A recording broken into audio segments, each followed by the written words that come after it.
ഒരു രക്ഷയില്ല കേട്ടോ. ചൂട് കാരണം വീട്ടിൻ്റെ അകത്ത് ഇരിക്കാൻ പോലും പറ്റുന്നില്ല. ഫാനൊന്നും ഇട്ടിട്ട് ഒരു കാര്യവുമില്ല.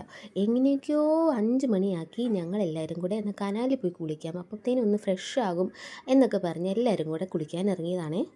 വീട്ടിലുള്ള സർവ്വ തുണിയും വാരിക്കെട്ടി അമ്മയും പോന്നു. തുമ്പി പിന്നെ നേരത്തെ ഇറങ്ങിയായിരുന്നു. മേക്കപ്പ് ഇല്ലാതെ പുറത്തിറങ്ങാത്ത ആളാണ് ഞാൻ. എന്നാൽ ഈ ചൂട് ഓർക്കുമ്പോൾ എൻ്റെ പൊന്നേ, ഇച്ചിരി വെള്ളം കണ്ടാൽ മതിയേ, വെള്ളത്തിൽ ചാടിയാൽ മതി എന്നുള്ള ആക്രാന്തം കാരണം ഒന്നും വേണ്ടാന്നും പറഞ്ഞ് ചാടി വണ്ടിയെ കയറി.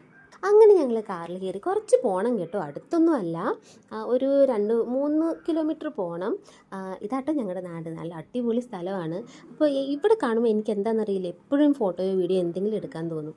അങ്ങനെ നമ്മൾ നമ്മുടെ ഡെസ്റ്റിനേഷനിൽ എത്തിയിരിക്കുകയാണ് ഗായ്സ്. അയ്യോ, വെള്ളം കണ്ടപ്പോൾ തന്നെ എൻ്റെ പൊന്നേ, പകുതി ചൂടുണ്ടല്ലോ കുറഞ്ഞ പോലെ. നല്ല ഒഴുക്കാണ്, ഒരുപാട് വെള്ളമുണ്ട്, അതുപോലെ നല്ല താഴ്ചയുണ്ട്. കനാലിൻ്റെ അപ്പുറം ഇപ്പുറയൊക്കെ ആയിട്ട് ഒരുപാട് ആൾക്കാർ കുളിക്കാൻ വന്നിട്ടുണ്ട്. ഭയങ്കര ചൂടല്ലേ. വേനൽക്കാലമായ ചെറുപ്പം മുതൽ ഞങ്ങളിവിടെ കനാലിൽ കുളിക്കാൻ വരാറുണ്ട്. അന്നൊക്കെ രാവിലെ വന്നിട്ടുണ്ടെങ്കിൽ ചാടി മറിഞ്ഞ് വൈകിട്ട് പോകുമ്പോഴത്തേനും വൈകുന്നേരം ആകും. നമ്മുടെ വീട്ടിൽ വെള്ളത്തിന് ക്ഷാമമൊന്നുമില്ല, പക്ഷേ എങ്കിൽ പോലും ഇതുപോലെ കനാലിൽ, പുഴയിൽ, കുളത്തിലൊക്കെ വന്ന് കുളിക്കുന്നത് ഒരു പ്രത്യേക ഫീലല്ലേ. ഇങ്ങനെ ഒന്ന് കുളിച്ച് കയറിയപ്പോൾ തന്നെ ഉണ്ടല്ലോ എന്തൊരാശ്വാസമാണെന്നറിയോ, നല്ലൊരു ഉന്മേഷം തിരിച്ച് കിട്ടിയ പോലെ ഉണ്ട്. അങ്ങനെ ഞങ്ങൾ കുളിയൊക്കെ കഴിഞ്ഞ് ഞങ്ങളിതാ തിരിച്ചു പോവുകയാണ്. ഈ കനാലിൻ്റെ അടുത്തൊക്കെ താമസിക്കുന്നവർക്ക് എന്ത് സുഖമല്ലേ, എപ്പോൾ വേണമെങ്കിലും വന്ന് കുളിക്കാം. ഓർക്കുമ്പോൾ തന്നെ കൊതിയാവുന്നു.